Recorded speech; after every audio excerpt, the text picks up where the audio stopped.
So, this always happens. There's a plan usually when I walk up here, and then everything changes. Everything changes. And so, as I was listening to that song, I was catapulted back about, I don't know, 25, 30 years. I'll calculate it later. Long time ago. Let's just suffice it to say, a long time ago. And the first time I ever connected with that song, it was when I found myself home alone, post-separation from my former husband.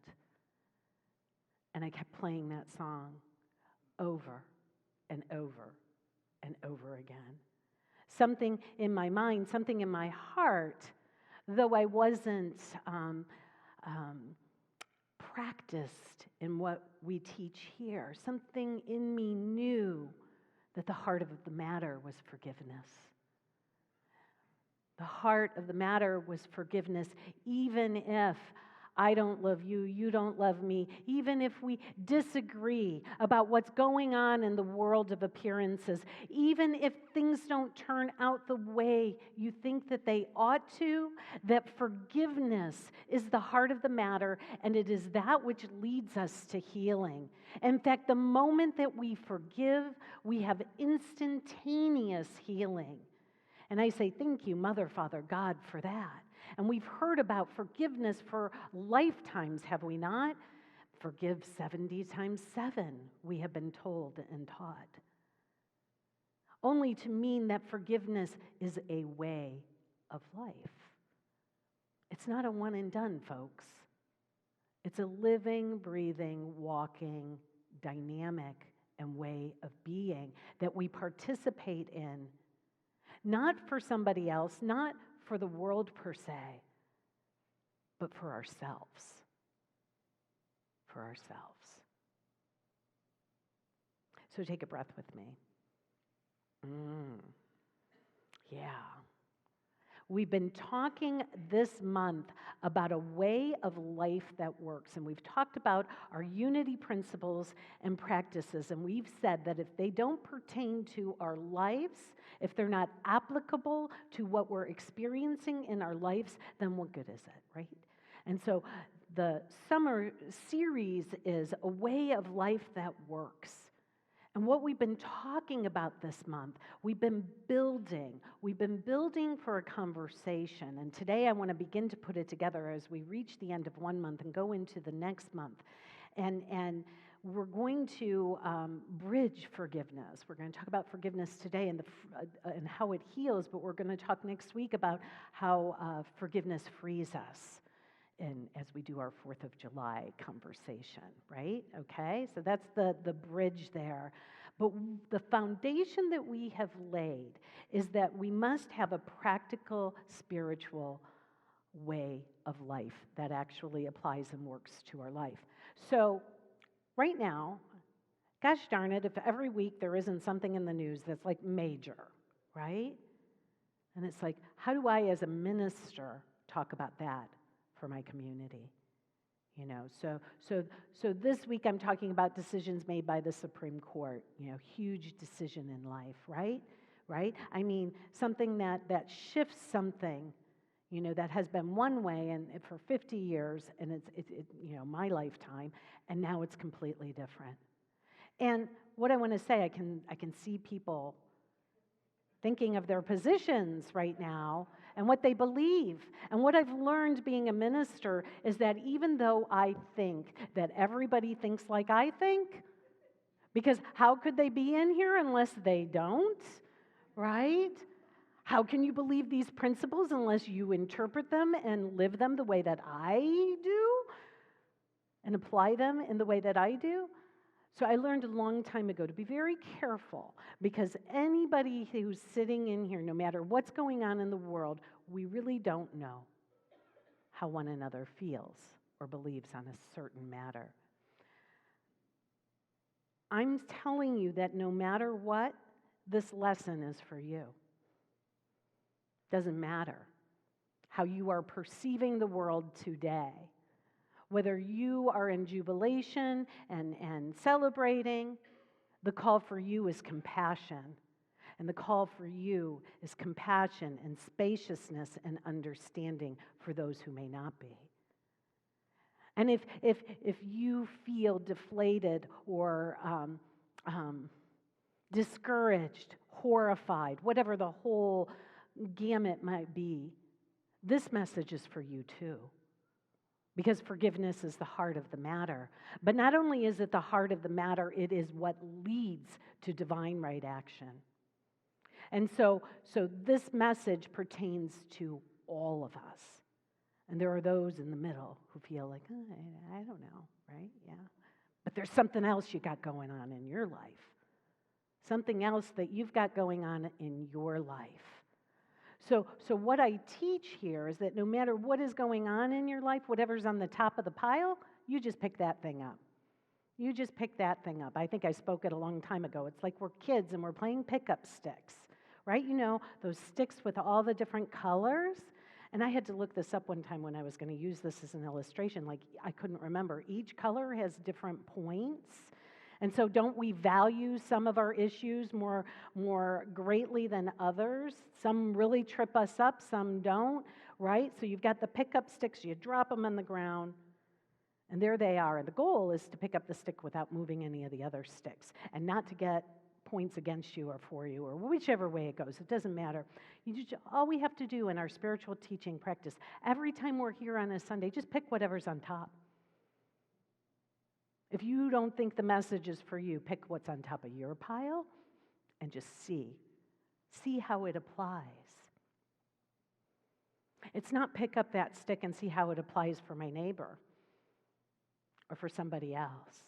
It's really, this is your journey. So I'm going to say some things, but don't go running out here and say, well, Reverend Claudia said this, and that.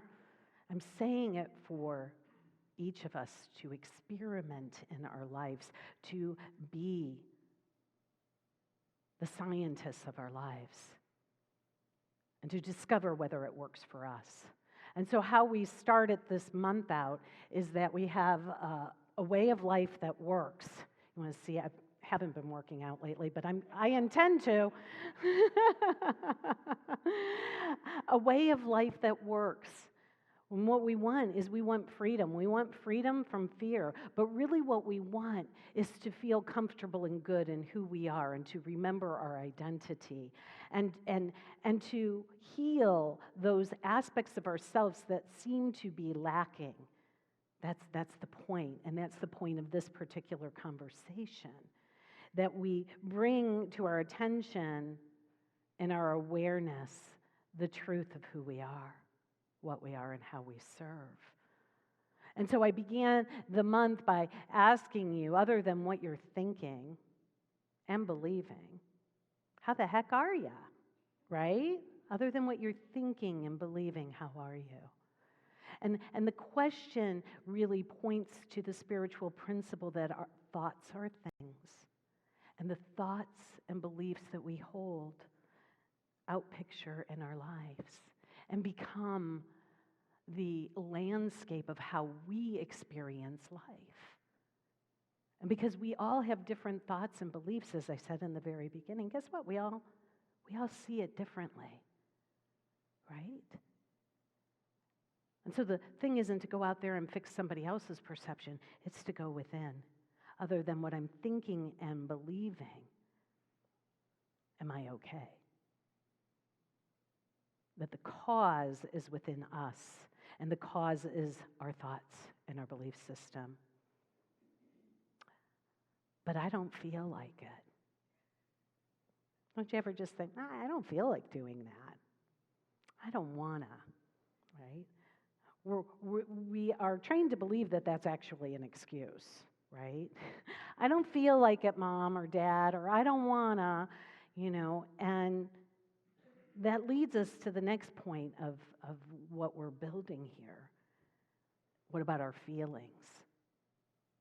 When I became a minister and when I went through ministerial school, one of the things I would always say is I'd catch myself doing something, and I'd say, well, that wasn't very ministerial. Ever catch yourself and say, well, that wasn't very spiritual? That wasn't very enlightened. Boy, I sure am not like acting like an awakened being right now. So the idea is, though, that our feelings are our pathway home. And that the feelings that we have been disowned. And we've rejected them by pushing them down. And when we do that, it's very self-destructive. It begins to operate in the unknown. And a thought system that we thought that we rejected is actually operating our lives. And these are the thoughts like, I'm not good enough. Something's wrong with me. Like those kinds of thoughts we've rejected. And then other ones we eject and project onto others. And we say, it's their fault. It's their fault. They're to blame. And so what we're saying is that we're going to bring all of the feelings that we have home. And we're going to place them on the altar of our spirit, of our soul, within our own being. And we're going to look at them like the pickup sticks and invite them, what is it here to teach me? What is this feeling here to teach me? We also talked that there's only two emotions, which are our reactions to our feelings. You know what they are. What are they? Love and fear. Love and fear. And so we're going to begin to allow love to embrace all of us, such that there's nothing left out, all of us. Because as love embraces all things, it actually heals all things and thereby transcends all things. So, one of the spiritual principles that I'm going to have up on the screen here, and it says axiom number 3, which means that it's really just a spiritual principle, folks. And next week and next month, I'm going to have these on little cards for you. We've talked about most of them already. But this pick-up stick idea is this idea that your life, just as it is and just as it isn't, the world just as it is and just as it isn't, is actually perfect for your awakening. How does that feel?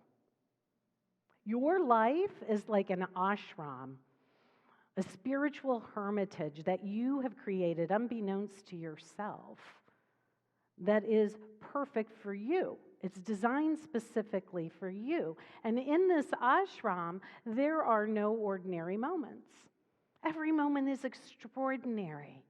Every moment gives us the opportunity to pick up whatever's on top of the pile and let that be what brings us home to ourselves.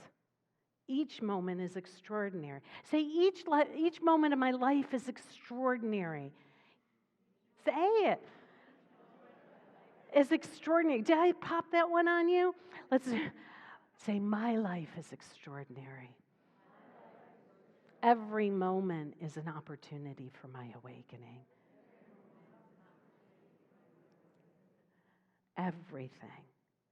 And so that's one of the foundational elements. And then the next one is the idea that, well, what do you mean my life is a perfect ashram, just the way it is and just the way it is? And I disagree with that. Here's what I say to that. It's true because of who you are. Every week we talk divine identity. Every week. We'll have it on a card for you next time. But every week we say, I know who I am. I am spirit. I am unlimited and I am free. And nothing occurs in my experience except that which I have brought forth. We are the creators of our experience.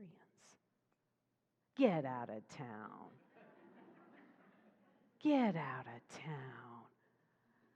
I see some thumbs up back there.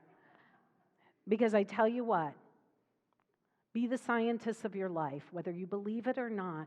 Look where you believe it, look where you do not. Look where you say, it's not me. That's your growth edge. That's your growing edge. That's your growing edge.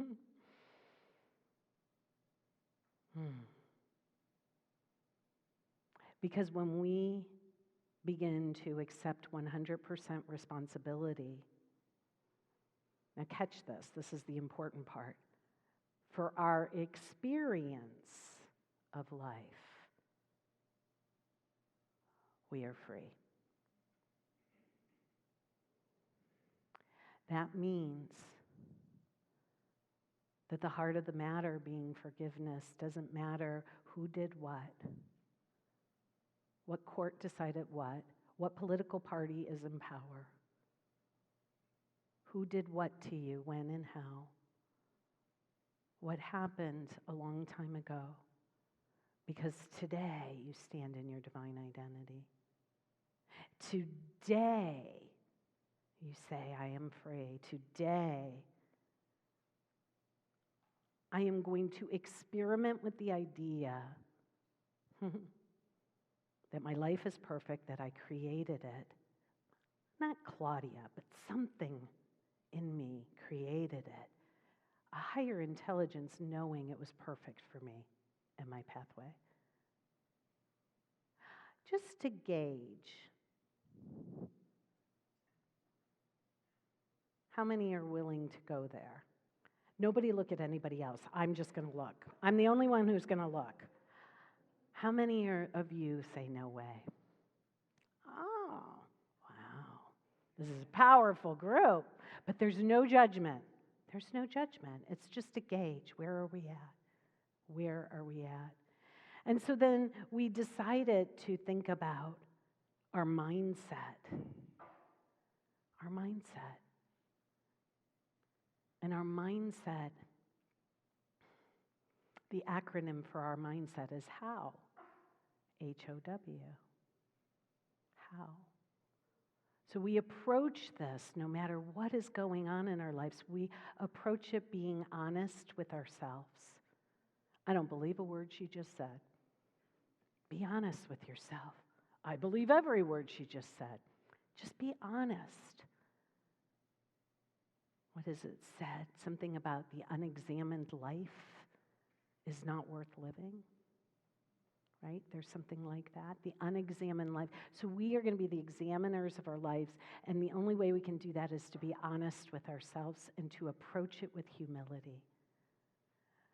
So the idea of the humility is the mindset of coming to know that I'm laying upon the altar everything I thought I knew, everything I thought I needed, and I'm willing to allow the unfolding in the mystery of life, like I may not know how it's supposed to be. And so we approach it with that honesty, that humility, and an openness and a willingness.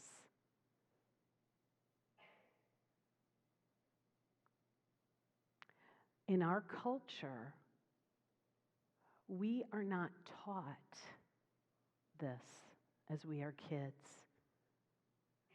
We are conditioned really to judge. And in our conditioning to judge, there was the idea that that would keep us safe. You know, we're not taught things because people want us to be hurt. We're taught things because they want us to feel safe.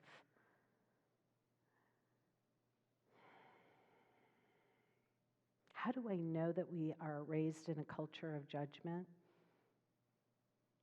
All we have to do is look at our penal system, the rates of incarceration, and the attachment to punishment, to making wrong, right? Imagine if you were raised in a different culture, Sometimes I have some different illustrations, and I'm not really sure which one I'll use until I'm up here. Sometimes I look for signs. I got a sign during the meditation today. Boy, Vera, you really touched us. Thank you. And she read from the Daily Word, and part of what was embedded in there was the idea of the song of the heart. The song of the heart. Okay? There's a song of our heart that predates our experience here and continues on. And our goal is to remember it. Do you know the song of your heart? Do you? Listen to this with me. Imagine that you are in a different culture. And I'm going to read this. In the Himba tribe of Namibia, thank you. Namibia, in South Africa, the date of birth of a child is fixed, not at the time of its arrival in the world, nor its design, but much earlier, since the day the child is thought in his mother's mind. When a woman decides she is going to have a child, she settles down and rests under a tree, and she listens until she can hear the song of the child who wants to be born. After she hears this child's song, she comes back to the man who will be the father of the child to teach him their child's song. And then, when they make love to physically design the child, they sing the song of the child to invite them in. When the mother is pregnant, she teaches the singing of this child to the midwives and older women of the village. So when the child is born, old women and people around him will sing his song to welcome him. As the child grows, the other villagers learn this song. So if the child falls or gets hurt, he always finds someone to pick him up and sing his song. Similarly, if the child does something wonderful or successfully passes through the rites of passage, the people of the village sing her song to honor her. In the tribe, there is another opportunity where villagers sing for the child. If at any time during their life the person commits an aberrant crime or social act, the individual is called to the center of the village, and the people of the community form a circle around them, and they sing their song. The tribe recognizes that the correction of antisocial behavior does not pass through punishment. It is by love and by remembering their identity. When you recognize your own song, you don't want or need to do anything to anyone that would harm another. Our whole teaching is to remember our song, remember our divine identity, and as we do so, we begin to align with a power and presence that only loves.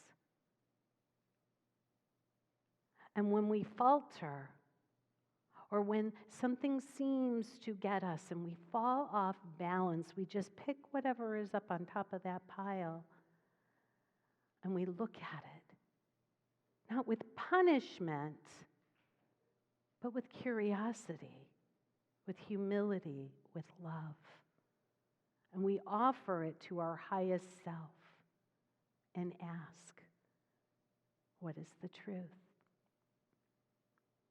How has what I thought or believed harmed me?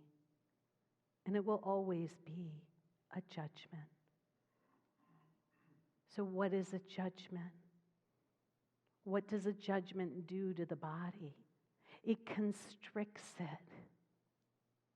When it constricts it, it makes the body difficult to operate, to function, for the fluids to move through the body and the vessels. The cells go crazy when we have the lifetime of being judged and judging.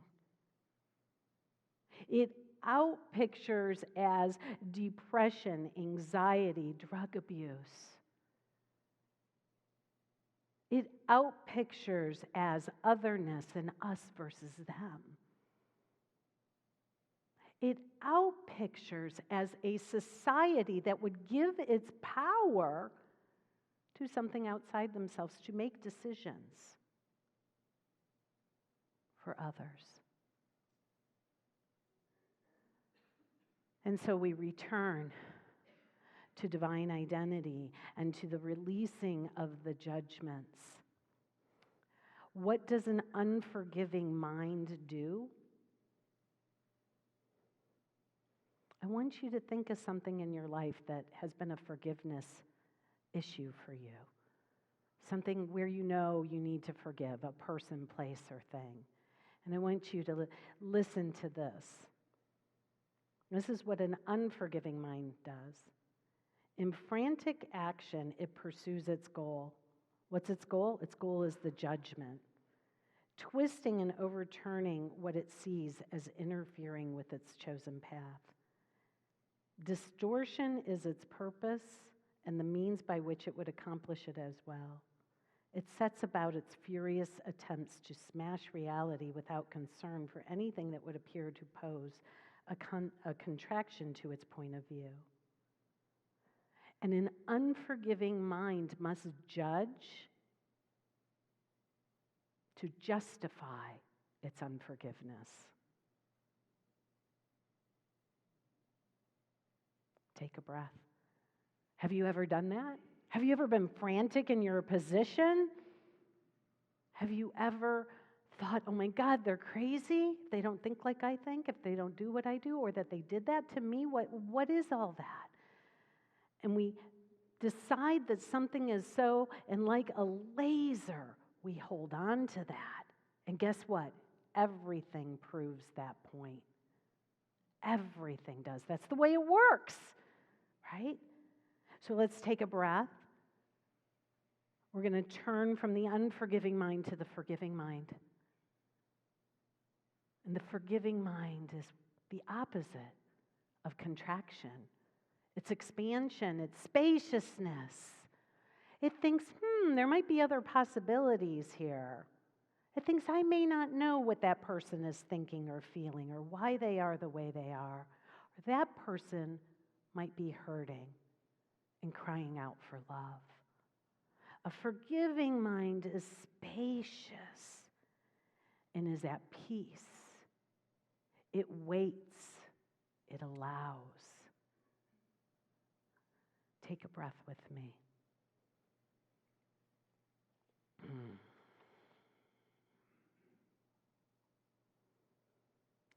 So how do we catch ourselves? How do we catch ourselves? We must become aware. Remember when you were a kid, most of you in here, when you were a kid and you were in school, and they taught you what to do when there was a fire?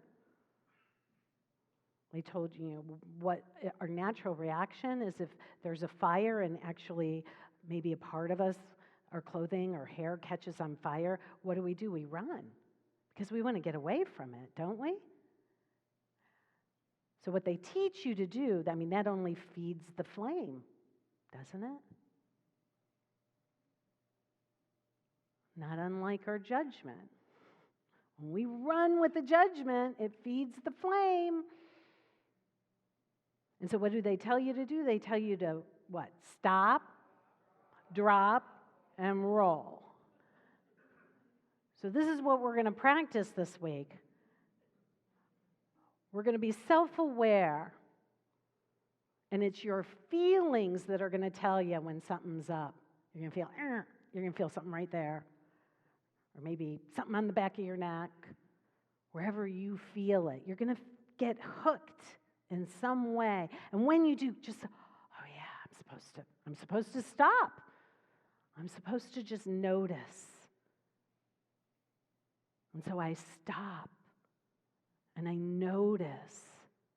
And I remember, oh gosh, there are no bad feelings. There's no bad feelings. I'm just going to say, okay, what does this have to show me? And I'm going to drop. I'm going to drop to my knees. I'm going to drop the judgment. Kind of like dropping the mic. I'm going to drop the judgment. I'm going to let it go. I'm just going to be willing to create some spaciousness. I'm going to roll away from that thought, that judgment. I'm going to turn to something else, to the voice for God, the Holy Spirit, nothing more than my right mind. And I'm going to forgive. I'm going to forgive myself. I'm going to forgive somebody else. And the way we define forgiveness is to move back before we gave the judgment. That's it. You don't need to do anything more than that. But I tell you, if for the next 6-7 days we practice what? Stop. I'm going to drop. I'm going to stop the thinking. I'm going to stop that stinking thinking. I'm going to pause. I'm going to create some spaciousness. I'm going to drop the judgment. I'm just going to let it go. I can pick it back up if I want. But I'm just going to let it go for right now. And I'm going to roll in a different direction and be willing to be seen and shown something else. Take a breath.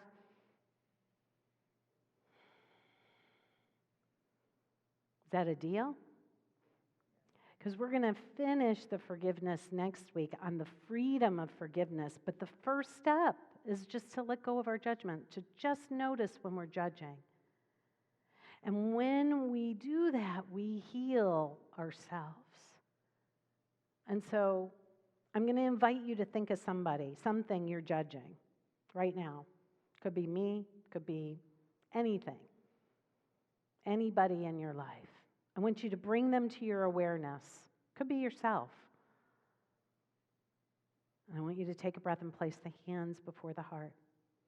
And allow the body eyes to close just for a moment.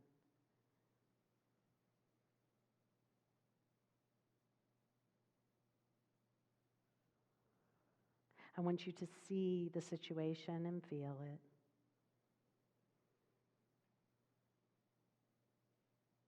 And you can repeat after me if you wish. I judge you not. I extend forgiveness to myself for what I have created. I embrace you. I love you. I free you to be yourself. I bless you with the blessing of Christ. And take a breath. And feel that. And as I commit to releasing judgment, something shifts.